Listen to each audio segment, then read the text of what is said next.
Today, following a 24-hour vote-a-rama, the United States Senate passed the $1.9 trillion American Rescue Plan, which is a package that reflects the scope and the scale of the crises at hand, and a package that will certainly rescue millions of Americans from further homelessness, unemployment, hunger, and death as a result of this pandemic. With the package of this comprehensive relief bill, we can finally take the necessary action to get shots in arm, money in pockets, children in schools, and jobs for the people who need them. We are finally telling the American people that their government is here to work for them. We are extending unemployment insurance benefits through September 6th, providing more than $25 billion in rental assistance and more than $4.5 billion in low-income home energy funding so that our families can get through the remainder of the cold winter months. And we're, again, putting cash in people's pockets. A $1,400 check will serve as a vital down payment to help families pay rent, put food on the table, buy diapers and medication. But our direct cash assistance shouldn't be limited to just this latest check. We need recurring payments, and we need to expand the number of Americans who are able to obtain this tangible benefit.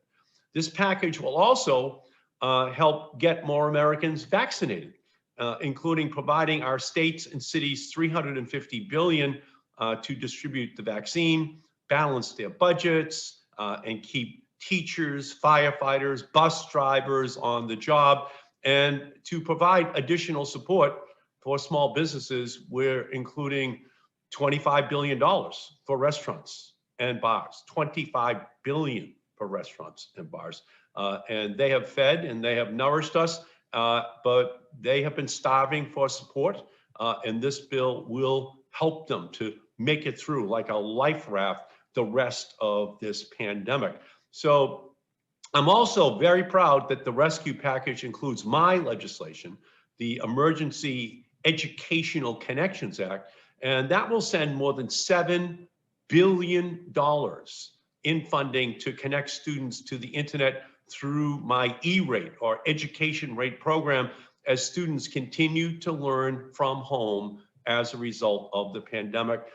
We know how many millions of children across the country have not been connected. So this is my language in the legislation with $7 billion, which is going to help to ensure that every child has the connection at home. We don't know how long it's going to take for every child to be back in class every day. So that's why this is critical funding. I was also able to secure millions in funding for researchers impacted by this crisis so that America doesn't lose its mantle of global scientific and research leadership. As of this month, we mark the first year anniversary of the coronavirus pandemic. Over the course of the past year, nearly 525,000 lives have been lost. Millions are out of work. Families across the country are struggling to make ends meet. Working people need help now. Yesterday, we answered their calls with this legislation. President Biden and Vice President Harris inherited a disaster from Donald Trump and Mitch McConnell. They built a broad bipartisan consensus around common sense relief everywhere in America other than the United States Congress. A whopping 77% of Americans support this package, including 59% of Republicans. This is one of the most popular pieces of major legislation in American history. By continuing to stand in opposition to the rescue plan, Republicans are really just sinking their own party because people out there are desperate for help, and they continue to be. And that's why this funding is so essential. So it was pointless that the Senate Republicans put us through this 24-hour vote-a-rama. It's just another reason why we have to abolish the filibuster. But the last days and hours also prove that Democrats will do whatever it takes to deliver the relief we promised people when they elected us, and this is just the beginning. We will not stop until we pass at least a $15 federal minimum wage. We will not stop until we have recurring payments. We will not stop until we pass a recovery and jobs creation package that is bold, intersectional, and invests aggressively in Black and Brown and Indigenous communities. We will not stop until every person in the United States has the resources to not only survive, but to thrive as we recover from this pandemic and move towards a healthier, more prosperous future in the months and the years ahead. So that's what we have been able to accomplish with this vote yesterday. I thank you all for joining me, and I look forward to any questions that you may have.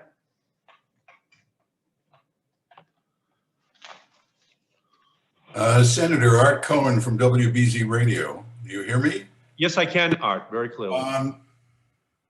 Given the fact that there were no Republicans who voted for this bill, how are you expecting to get through some of the rest of the president's agenda, like the Voting Rights Act and eventually minimum wage? Ultimately, the Republicans have a decision to make.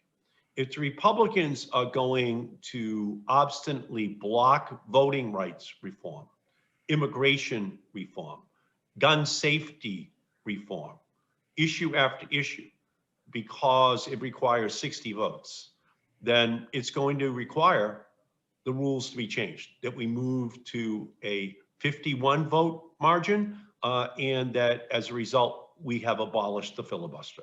It is just time for us to abolish the filibuster because the Republicans clearly intend on using it as the mechanism to stop the fundamental changes which the American people need and want. But without Senator Manchin's support, he has said he might be willing to accept a modified filibuster. Would that be something you would consider? Again, the Republicans are going to determine what the level of reform which is necessary. Clearly, voting suppression is a part of the business plan of the Republican Party. If they refuse to allow for consideration of and ultimately passage of a new civil rights bill that ensures that everyone can vote, then we have to abolish the filibuster. So my view very clearly is that I don't trust Republicans to ensure that all of these very popular reforms will be put on the books. Environmental, voting rights, union protections, gun safety laws, because it runs contrary to their strongest instincts to say that their most powerful voting support constituencies, the NRA, the insurance industries, and others will not want those rules to change. So my hope is that as the year goes on, and it's clear that it's gun safety, it's unions, it's voting rights, that Joe Manchin will ultimately just have to say that it's time to change the filibuster. That would be my hope. Thank you, Senator. Hi, Senator. It's Denise Pellegrini from Bloomberg Radio. Thank you. Can you hear me? Yes, I can. Wonderful. Thank you. So obviously there's a lot in this measure. We're looking for passage sometime in the next couple of weeks and signed into law. The money then starts flowing out. There's a lot in there for people, as you've mentioned, people who are struggling. There's also a lot in there for businesses that are struggling. Particularly, I'm wondering about the aid for restaurants, one of the few industries earmarked in the bill. What does that mean for businesses in Massachusetts? Restaurants and bars in Massachusetts will have additional tens of millions of dollars that are going to be made available to them in order to make it through the remainder of this pandemic. Hopefully, by the end of the summer, we will be back to normal if everyone has been vaccinated. But in the meantime, that funding is going to be there, and we targeted restaurants specifically because we know how difficult it has been for them. And if they need help, they can apply through the SBA, and my Senate staff will be more than willing to help any one of the restaurants in Massachusetts to gain eligibility for these tens of millions of dollars, which will be there for Massachusetts restaurants. Great. And Dan? Yeah, hello. Hello. Hi, Senator Markey. Dan Housley here. Hi, Dan. Hi. How confident are you, or if you are, that the progressives in the House will agree with you, a leading progressive in the Senate, that despite the changes in the bill, it should still be approved? Yes, are you talking about the House now, Dan? Yes, the House, the progressives there who, they can only lose 5 votes, and some of the things were taken out that they liked, that I'm sure you liked as well. But how sure are you that they're going to agree like you did that the bill should still be passed? I am 100% confident that the House will pass this bill. The amount of relief which is in this legislation, $1.9 trillion, is something that is going to go within the month to individuals, small businesses all across this country. The unemployment benefits run out on March 14th. We must pass this legislation now, and I am 100% confident that the House of Representatives will join the Senate in passing it and putting it onto Joe Biden's desk by the end of this coming week.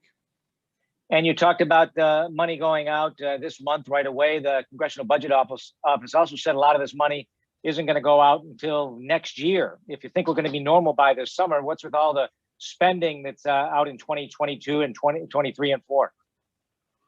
Well, we'll have a new normal. People will be vaccinated, but there is still going to be a lag. There is still going to be parts of our economy that are still hurting.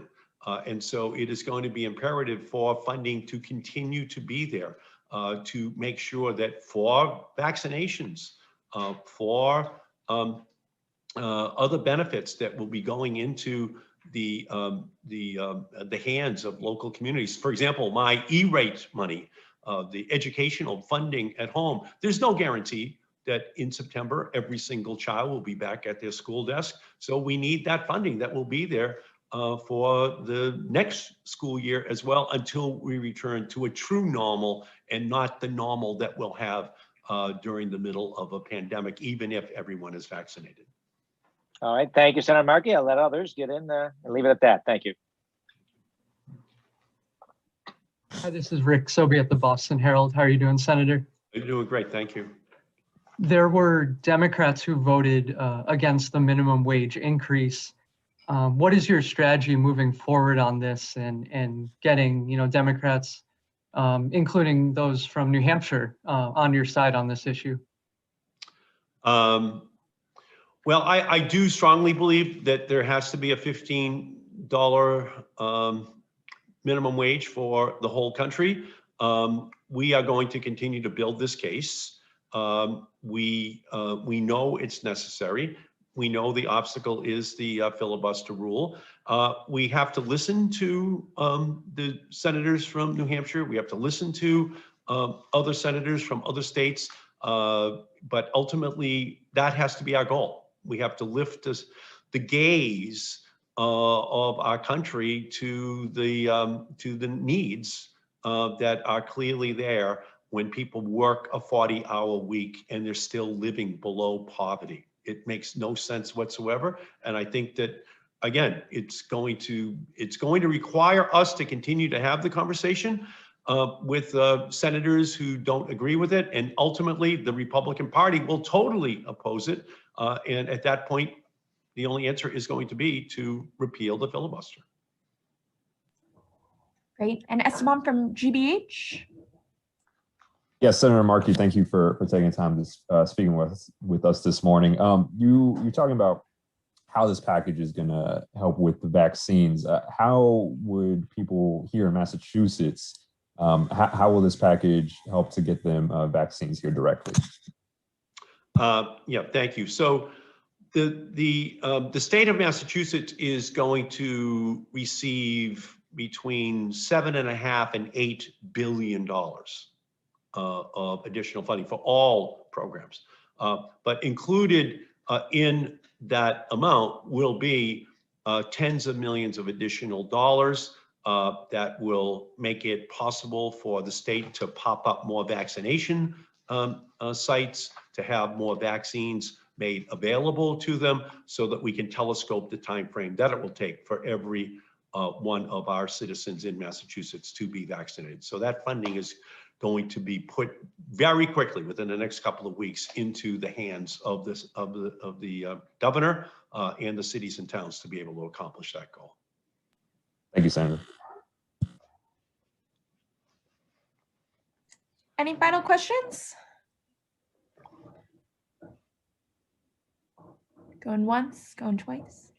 Senator, it's Art Cohen again from WBZ Radio. Well, I have kind of two questions. One about the minimum wage. Some have proposed maybe a smaller amount, but indexed to inflation, which would be a sort of an advance, I guess. I wonder if you would accept something like that. And my second question is, what other benefits will this bill provide to the state? Well, once we put in place what the new $15 minimum wage will be, then I think we should index it for inflation. I think that would be a smart move. And then we wouldn't have to come back and revisit it on an ongoing basis. When I worked in a supermarket when I was a boy and was paid $1.15 an hour working in that supermarket, if that had been adjusted for inflation, we wouldn't be having this debate right now over what the minimum wage in our country should be. But we have a lot of room that we have to make up in order to get it up to where it should be, and then index it at that juncture to make sure that it's never again a debate in our country, because it does get adjusted for inflation each and every year. In terms of what's in the legislation for the state of Massachusetts, we have funding for rental assistance, funding to fight the coronavirus, funding to ensure that there is money for food assistance benefits for the citizens in Massachusetts. It's across the board. Small businesses, individuals, everyone who is listening to or watching this will be qualified for a $1,400 check, which they will be receiving over the next couple of weeks. Those who are unemployed will be getting an additional $300 a week all the way through September 6th. So anyone who is unemployed in Massachusetts will receive that benefit. So there is a wide range of benefits that are in this package, and it's going to touch just about every person in the state. Thank you again, Senator. Great. Thank you so much, everyone. Have a great rest of your Sunday. And Senator, if you have any closing words. Yeah, have a great Sunday. Next Saturday is daylight savings time. We'll have the extra hour in the evening. That's a piece of legislation that I put on the books just a few years ago that moved it from the end of April to the beginning of March. So hopefully we'll have this sun in the evening. But in the meantime, just enjoy this beautiful afternoon. Thank you all for joining us.